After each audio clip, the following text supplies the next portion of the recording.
Hey everybody, it's your boy Protections JWall with the Guardian with JWall. And look what I did here. Butchered my piggies. I'm gonna replace those with the pomelos. Like I said, kind of going down a more low maintenance, super simple, cleaner look. Look at Kyle's peeing.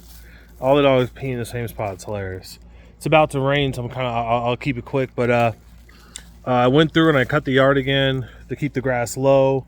And then, kind of to my surprise, so I did this yesterday, and then I did some cool stuff over there. I'll show you, but real quick, this is my Shangri-La with these big old leaves. Got tore up in the wind with these big old beautiful leaves. I am going to top it, and that's really it. I'm just going to top it. The dwarf everbearing that's peeking out on the sides, I'm going to top it and then shave it on its sides. Really keep it compact. Now, because what's supposed to happen is I should be doing cuts after it's done fruiting. I do a cut in the summer to keep it manageable in size. And typically a summer cut's done around mid-September. I can do a fruiting cut, then a summer cut if I want to really keep it kind of dwarf. But we'll see. Like I said, I don't think I touched on this before, but the reason I'm getting rid of these guys here is purely because they're just not performing. It's not that they're bad trees, they're just not performing for the space they take up. So I'm trying to go to something that's simpler, easier, because the problem I had this year was these big old trees take a lot of effort to keep small, but then I'm pretty much because of that, the grass kind of overtook me. So then I would end up either having to fight the trees or fight the grass. And I was like, okay, I can't do that. It's too much. So I'm replacing trees with stuff that's just really easy to maintain. So this is my Yorizane almond. Very beautiful. Rain's starting to pick up a little bit here. Now I gotta make sure I don't step in any shit because I picked up doo-doo, but the dogs probably took a dump somewhere. So be careful. But those are all my citruses, guys, that I'm using the Shangri-La as like a filtered sunlight.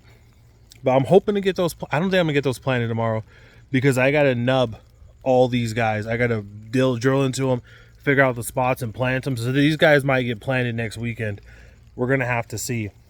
For now, I'm just trying to focus in. Once the raining's done, so today it'll rain and then it won't rain anymore. Once it dries out, then I can cut these guys. I didn't care about the rain when I was cutting these guys because I'm not keeping them. But you don't want to cut your trees and then have it rain unless you really have to. You know, emergency situation. But let me work my way in there. So we pulled out all this debris. You can see right here, pretty crazy. I still got more to do to de-weed those, but yeah, pulled it all out. So it's like just a thick mat. And then I got this boy, I staked him up. Also staked up that guy. I cut, as you can see in there, I cut in there. And then I pulled out a lot of stuff. So we still got work to do as far as like getting the grass out of here. But I cut, and to my surprise, I cut, and then, I pulled out, then I cut. This guy is still alive, which is good. This is my lemon guava. My fagioli, or whatever you want to call it. Those two guys are doing really good. I don't think they have any. Oh no, I'm a fat liar. They do have fruit on them. What the hell? What? Have any fruit dropped? Okay, I gotta keep an eye out for that. I didn't think it would fruit because I planted it this year. Usually these guys take extra effort. Okay, so there's a fruit. Oh, there's more. Okay, so I have to watch out for that. There's fruit on that. And then obviously you can see the fig I actually might try to keep. I haven't decided yet. And this is Sherry Loquat. Sorry, it's starting to pick up a little bit. But this is the remains of a freaking star fruit, but it didn't work out. But yeah, so check it out. This guy right here, which is above the graft. See, here's the graft union right there. See that? Here's the graft, and it's above. Huge shot. So what I'm going to do is I'm going to probably cut it right here so it bushes out more. And then this guy, doing pretty good. This is a NATO plum. Super cool. Obviously, this guy's loaded with fruit. I'm loving it.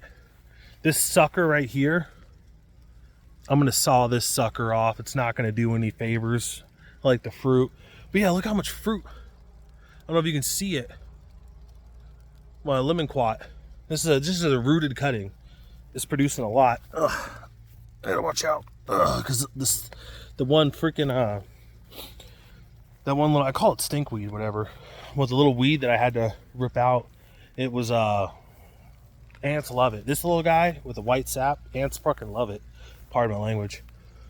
Whew, rain's really starting to pick up. But yeah, so this is Eve, obviously. I'm not Eve, I'm sorry. This is Sherry, the loquat, and then this is Mystique, the seedling. So what I'm gonna have to do is, these guys, you want to cut them after they fruit. So I got all this like stuff in there to hold up the branches. So this year it'll fruit again. Maybe I might even get fruit off this guy. I mean, decent sized trunk. It's a seedling. Maybe it established and wants to produce fruit. We'll see. If I don't get fruit this year, I know for sure I'll get it next year.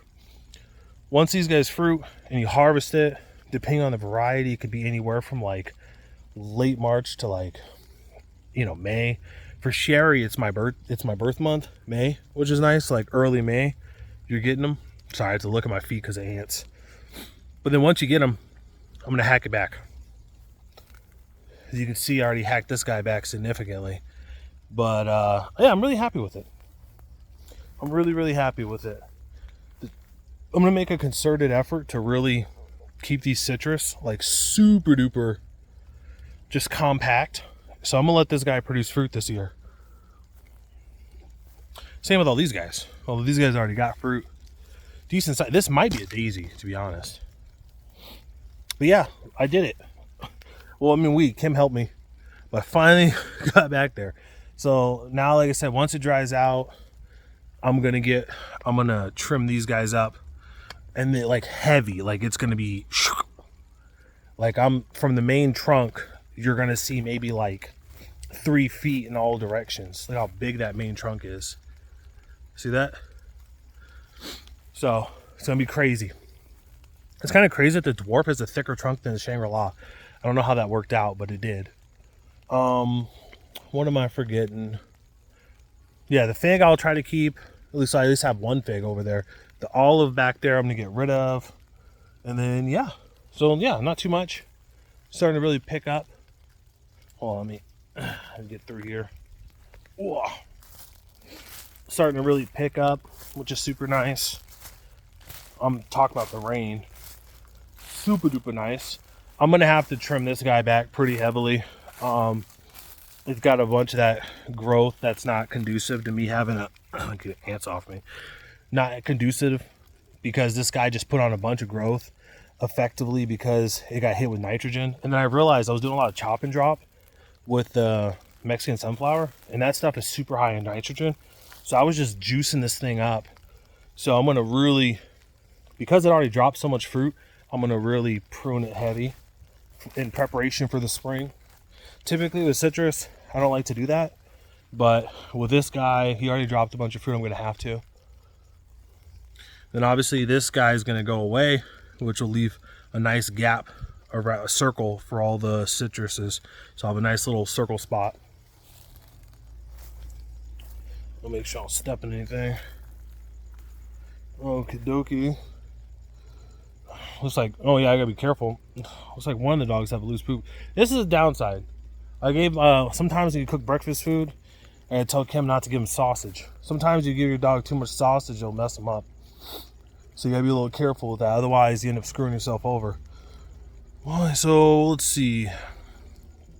The graft, it grew from the graft. So I don't know what that is. It's gonna be some type of sapote, we'll find out.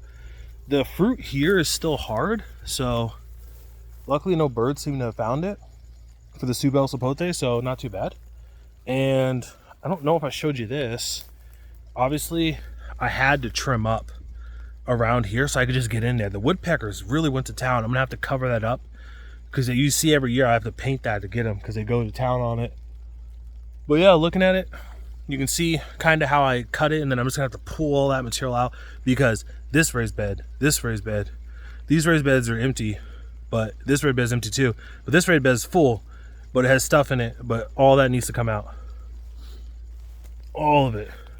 And as you can see, nice shape on my apple tree. Effectively with apple trees, it's kind of tough because effectively these little guys I consider fruiting spurs, so I don't want to cut them. But when you look here, it's like, okay, there's nothing going on here, you can cut. But I try to avoid cutting fruiting spurs that come off on the side because that's where you get your apples. Gonna have to, this is the red Malaysian guava. I'm gonna have to, what I'm probably gonna do is get a black barrel that I'll have right here and just put like a little, just like 3 stakes, and then just lightly cover with like a what's the word I'm looking for, frost cloth. Then just have a black water barrel here to kind of act as a passive heating, and then I'll give this guy his own water barrel, and then I'll get rid of that guy, or maybe I'll have a water barrel right here and kind of have it work both. Maybe I'll just do like 2, 1 here and 1 there. I haven't decided. The persimmon, gonna have to pull that back. Once I cut all this, I can train this guy up to grow the way I want to, and then that's all of them gonna have to chop out, unfortunately. And it looks like I do have some pomegranates. I don't expect them to get really any big, but I got some pomegranates back there. So these two beds kind of got grassified real hard.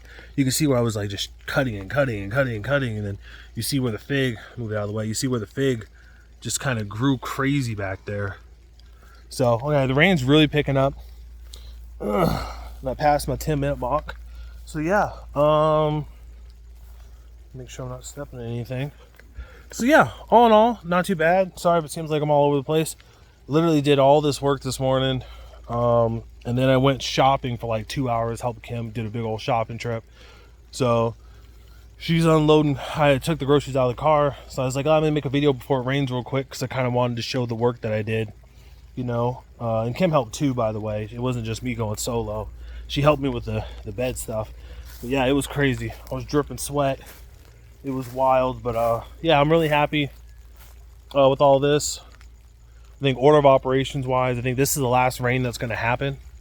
So I think my order of operations is really, because it's still wet, grind down the stumps of the trees, grind down the stumps, and then weed the raised beds. Weeding the raised beds is going to come first because it's going to help me get back in there. I'm going to have to cut the fig up back there because I need to be able to get into it, but I'm going to focus on weeding the raised beds. And then the next step, while it's still wet, because the rain actually makes it easier to pull all the stuff up. So weeding the raised beds, grind the stumps. By then it'll probably be, and then plant the trees. And then by then it'll probably be dry enough for me to hit up some of the other stuff that needs to be trimmed. So yeah, all in all, not too shabby. I got a lot of work ahead of me, but I'm so glad I got some of the hardest stuff off the books. So yeah, it's your boy Botanist JWoww with Gardening with JWoww, and I'll see you guys next time.